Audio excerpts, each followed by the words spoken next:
From your local source, WCJB TV 20. This is TV 20 News 530 Live. We are beginning tonight with the funeral of an Ocala police officer shot and killed 1 week ago today. 33-year-old Jared Forsyth died after another officer's gun accidentally fired toward the end of a training exercise. Mourners gathered for his funeral this morning. TV 20's Derek Myers is live tonight in Ocala to tell us how family and colleagues are remembering Officer Forsyth. This is the part of law enforcement that no amount of training can ever really cover.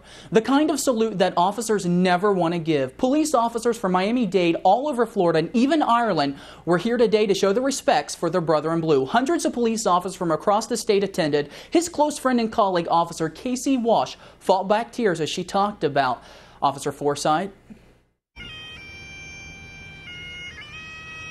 The funeral procession for fallen Ocala police officer Jared Forsyth, killed in the line of duty 1 week ago today, made its way from the Ocala Police Headquarters to the First Baptist Church on 17th Avenue, just about 4 miles outside of downtown Ocala. As services for our hero started to get underway, people stood while Officer Forsyth's family walked into the sanctuary. His mother, clutching her husband's side, knelt down to her son's casket and kissed it goodbye. His flag-draped casket now soaked with her tears. Forsyth's father was one of the first to speak. I'm going to miss talking with my son about his future plans and his dreams. I'm unashamed to say that his death has broken me. Among others to speak was Florida Attorney General Pam Bondi. And to all the citizens out there, when you see a police officer, you thank them. If they're giving you a ticket or passing you on the street, you thank them for what they do every day. Several police officers acted as pallbearers and loaded Officer Forsyth's flag-draped casket into a hearse, and a procession made its way to Highland Memorial Gardens. There he received full police honors that included a 21-gun salute, and a plaque was laid in his honor. Forsyth's body will be flown back to his home state of New York, where he will be buried. Coming up tonight at 6, you'll hear more from Officer Forsyth's father, friends, and colleagues who knew him best. Live in the Ocala Bureau, Derek Myers, TV 20 News. Gainesville police are investigating a crash involving a pedestrian and an RTS bus. It happened this morning at the intersection of Center Drive and Southwest Archer Road. Police say 40-year-old Christopher William Youngs was walking along the crosswalk on Archer Road when the driver of the bus made a left turn onto Center Drive and hit him.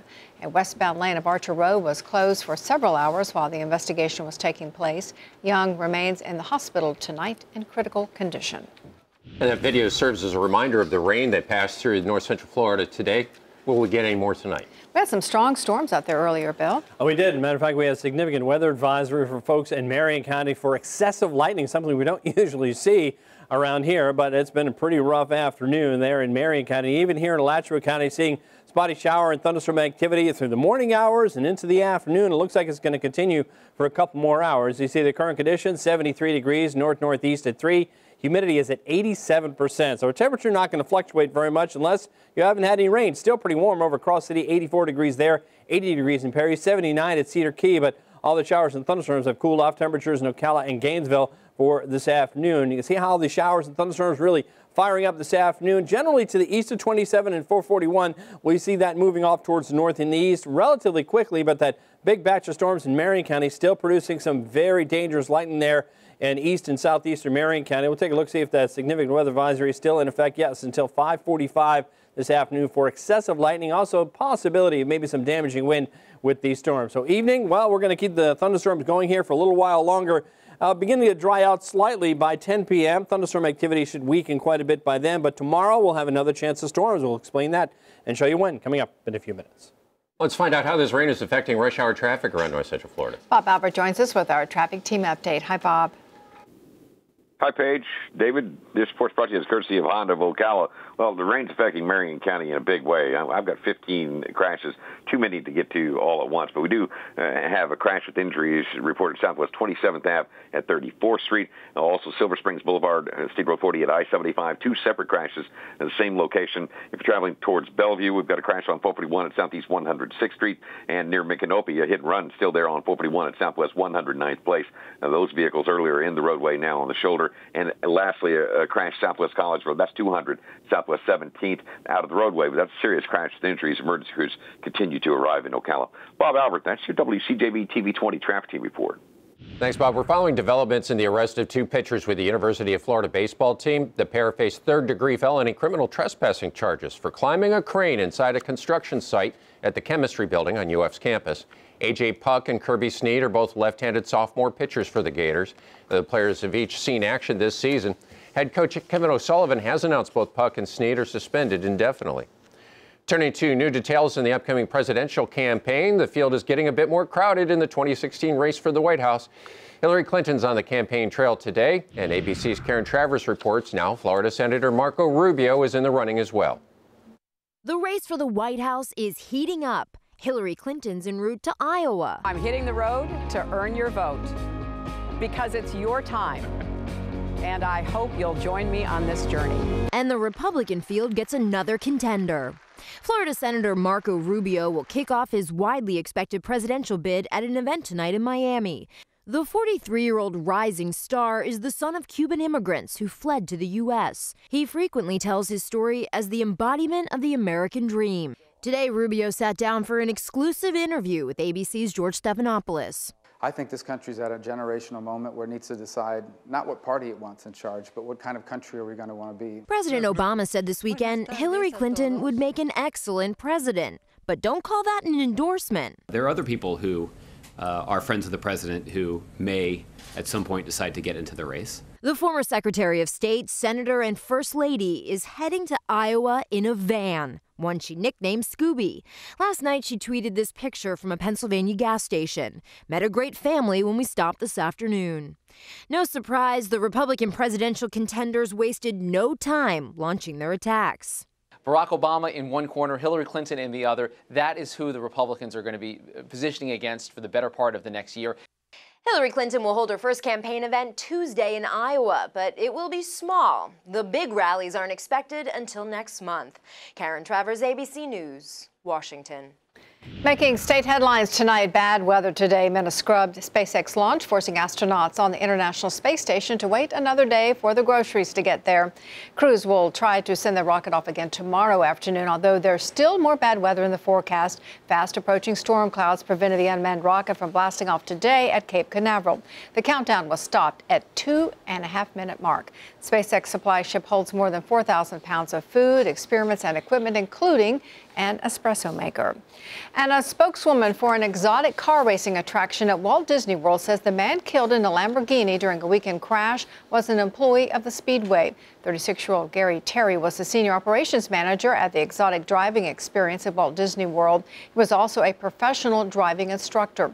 He died yesterday while riding as a passenger in the Lamborghini that crashed into a guardrail. The car's driver, 24-year-old Tavon Watson, was treated and released from a hospital. Life in prison. That's the sentence set today for convicted killer Jodi Arias. Tonight in Covering America, the judge listened to impact statements from the victim's sisters as the 34-year-old sat and watched. Last year, a jury convicted Arias in the 2008 murder of her on-again, off-again boyfriend, Travis Alexander. Arias shot and stabbed Alexander dozens of times in his home in Phoenix. School officials and law enforcement say a 20-year-old former community college student killed a campus print shop director who he used to work for. Sheriff's deputies are searching for the suspect, Kenneth Stansel, for murder. He's accused of walking into a building on the campus of Wayne Community College with a rifle and shooting Ron Lane. Police are charging the father of a 10-year-old boy with murder after the child's body was found over the weekend in the Mississippi River. Police say Pierre Collins is a primary suspect in the disappearance of his son, Barway Collins, who was missing for almost a month. Pierre Collins has said he's innocent. There are new calls for action in the aftermath of that deadly police shooting in South Carolina. There are now demands that a second officer be arrested. ABC's Lana Zach has new audio from the moments just after the shooting. Hey, everything's okay. Okay? I just shot somebody.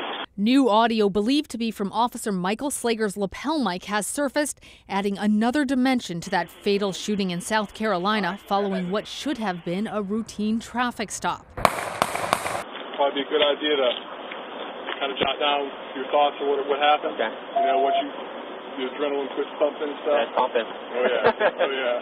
Oh yeah. Just moments after shooting Walter Scott, Slager is heard talking to another officer. Two possibilities. One is it's a defense mechanism. The other is that they are actually not upset, that they believe what they have done is justified. The audio is another clue for investigators trying to understand what transpired when Scott was shot, caught by a passerby on this video. And now there are new calls for the prosecution of the other black police officer seen on the tape, with questions now being raised about CPR provided to Scott and the incident report. Even the exalted former police commissioner Ray Kelly says this video has caused him to rethink his policy on body cameras. It has changed my mind, because we have to assume that this officer would not act the way he did if, in fact, he had a body camera. In light of this shooting, another lawsuit has been filed against Officer Slager by someone else who claims to have been a victim of unnecessary force at his hands. That alleged victim is now urging anyone else with a similar story to come forward. In New York, Lana Zak, ABC News. The Italian Coast Guard is searching for survivors from a boat filled with migrants that capsized north of Libya. Tonight in Covering the World, officials rescued a total of more than 5,600 people over the weekend. The Coast Guard today rescued another 144 migrants. 9 bodies also were spotted. And the operator of Japan's wrecked Fukushima nuclear plant said today that the first robot sent inside of one of the melted reactors collected data indicating a path to send other robots deeper into the reactor is still intact. That means a future robot mission could explain the residue of the melted fuel for the first time since the disaster in 2011. It's history at the Masters with a new 21-year-old champion. Next on 5:30 Live. TV 20's Hubert Meisel weighs in on the new Golden Boy who set records after defeating golf's biggest names.